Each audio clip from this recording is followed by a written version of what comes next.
Thank you very much, ComSec, and welcome to our DOST family.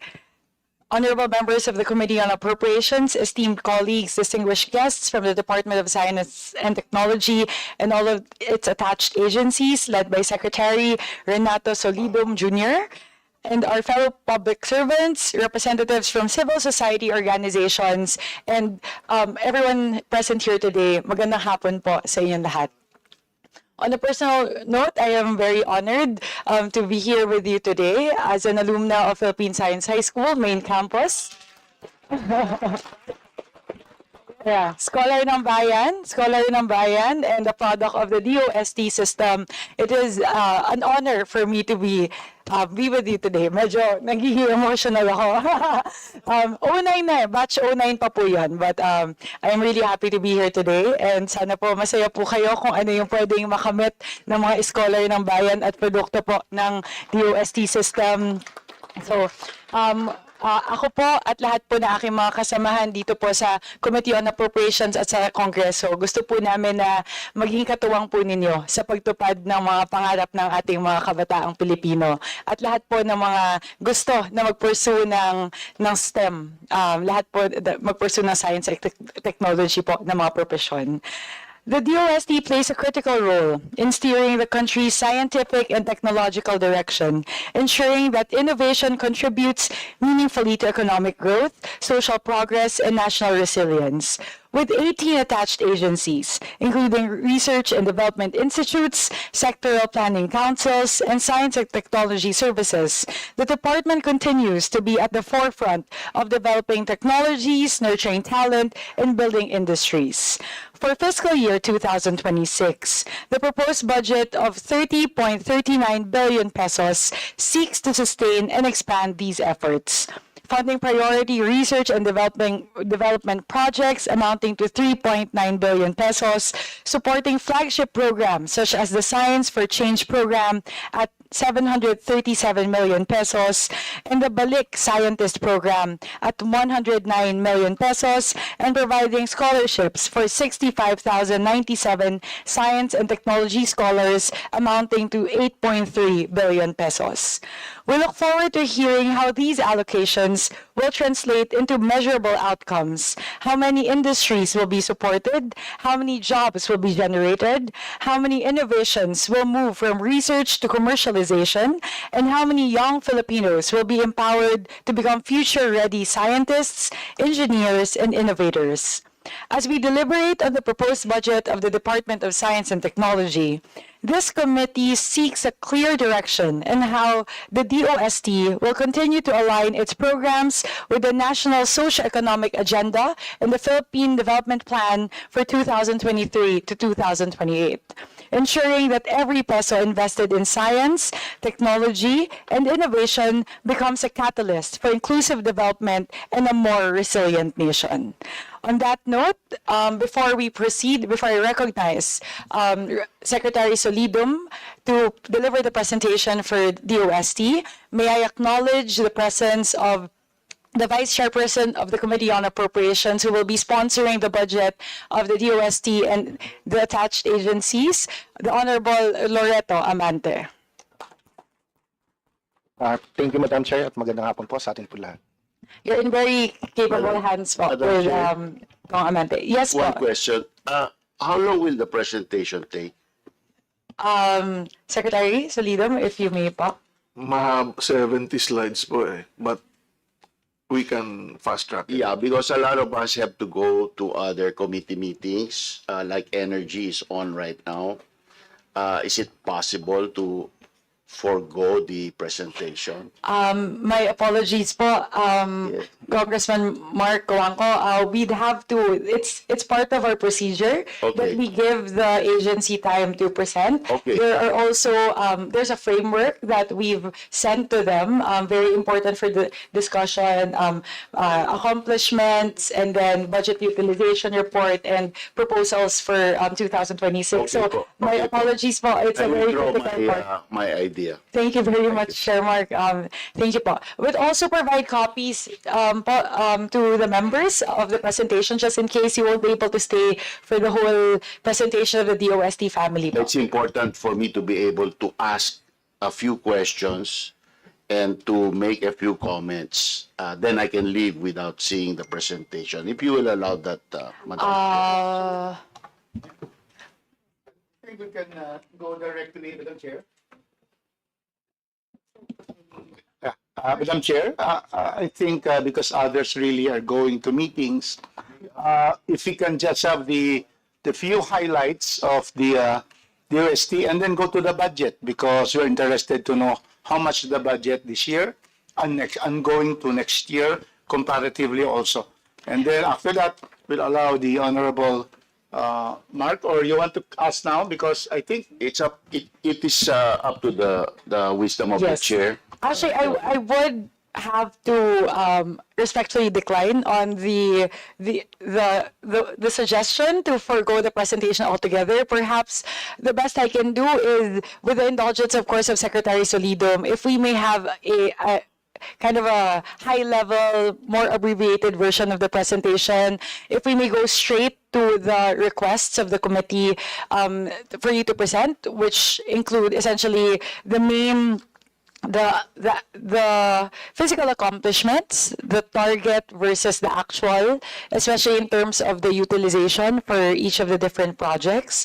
And then, of course, the proposal for 2026 in terms of components and percentages, as well as if in case there are shortfalls in budget utilization from the previous year, what are the reasons behind it, and ano po yung catch-up plan ng DOST. So siguro po, given that we've been furnished with the copy of the 70 slides, we can go through that po. But perhaps if you can please brief the committee on the high-level items and matters that we've requested on our invitation letter. Thank you very much po, Secretary. Thank you, Madam Chair, and honorable members of the House of Representatives. Thank you for hearing us today. Just to give you a background, under this current administration, the DOST will focus on 4 strategic pillars that would really respond to what is needed by every human being.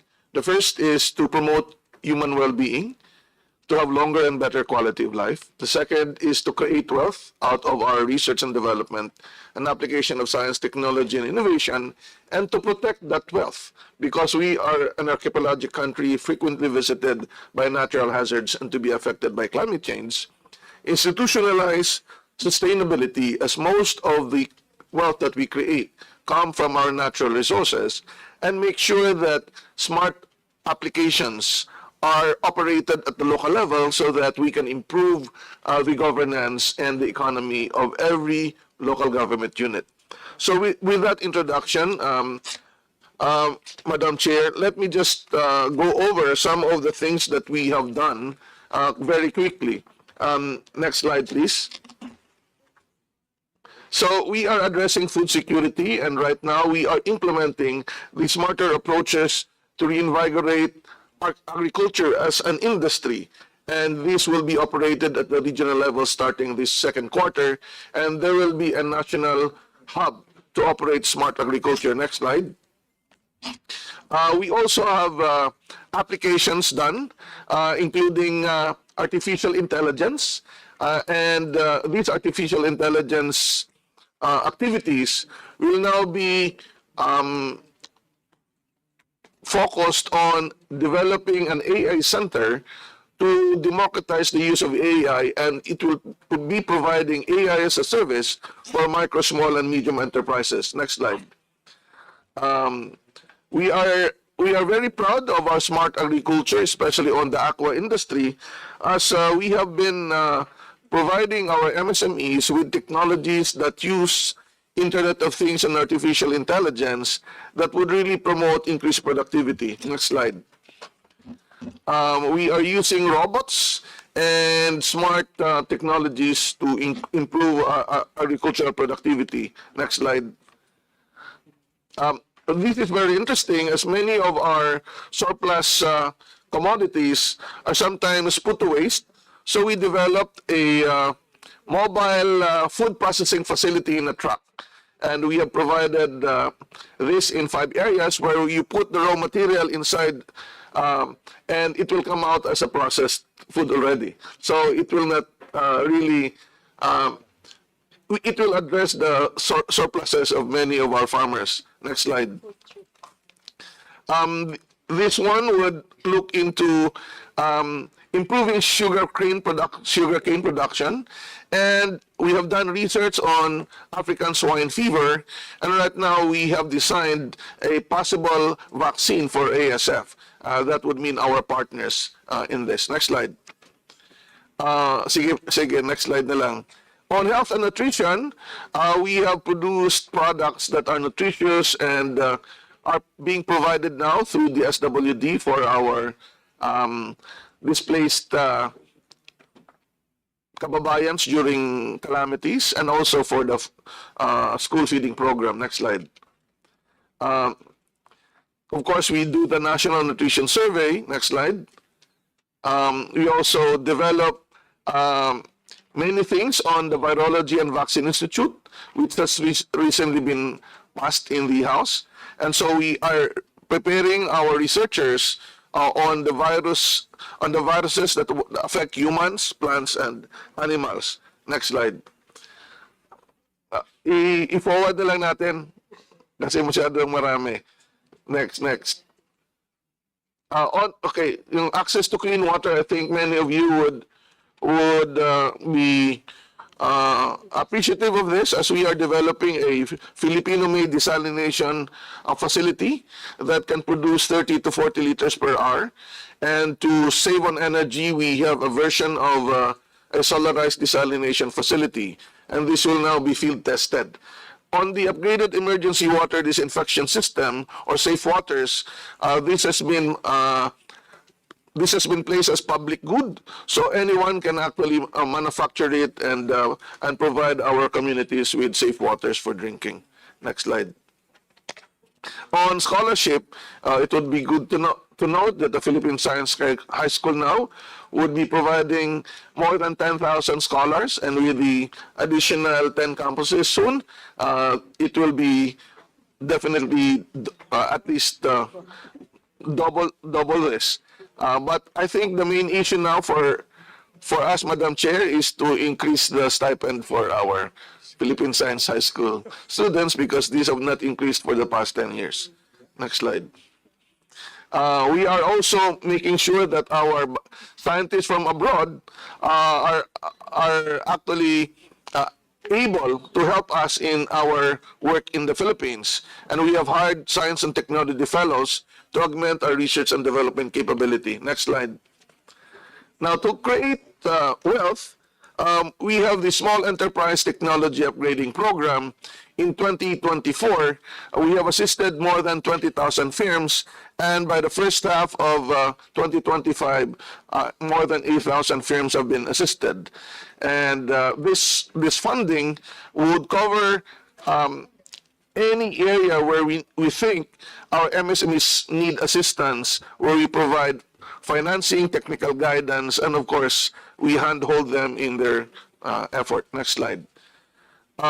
The other support is through the Technology Innovation and Commercialization Program and the Expanded Venture Financing Program by the Technology Application and Promotion Institute. Next slide. Okay, we also have 95 technology business incubation hubs all over the country. Next slide. And we have provided funding to 91 startups as of July 2025. Next slide.